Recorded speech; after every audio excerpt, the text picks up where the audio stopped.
President Biden is considering making a public address on the balloon incident before he leaves for Poland. He leaves for Warsaw on Monday. Joining us now is Mario Parker, who leads the team covering the White House for Bloomberg.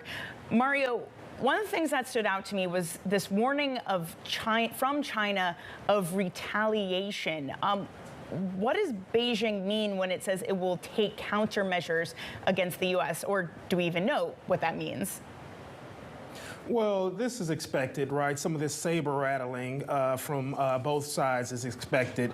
China has accused the United States of also flying surveillance balloons over its territories as well over recent years. And so you can kind of expect some of these tensions. What's notable, though, what's happened over the last 24, 48 hours, say, is that both sides are trying to dial back the temperature some here. You're seeing some rhetoric that's softening out of China, out of Beijing, but you're also seeing some of that rhetoric out of the U.S. and the White House starting to dial back as well, given the heightened temperatures that we've had over the last, call it 11, 12 days or so.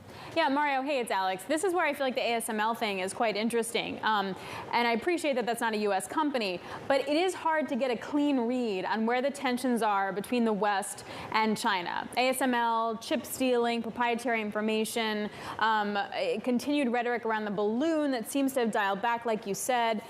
Where does that, what's the real read on this from the White House? Look, Alex, the tension on the balloons is the rhetoric, some of the temperature around that is they're trying to dial that back again, both sides. But nevertheless, we keep this in relative terms. The tensions between the U.S. and China, the world's second largest economy, are really, really high, right? As in a fractured Washington, D.C., the one thing that both sides agree upon is kind of like this hawkish rhetoric toward Beijing. You're hearing it from President Biden. You heard it from his predecessor as well. You're hearing it from both sides of the aisle, Democrats and Republicans alike. So there is just that tension as these two economies compete with one another.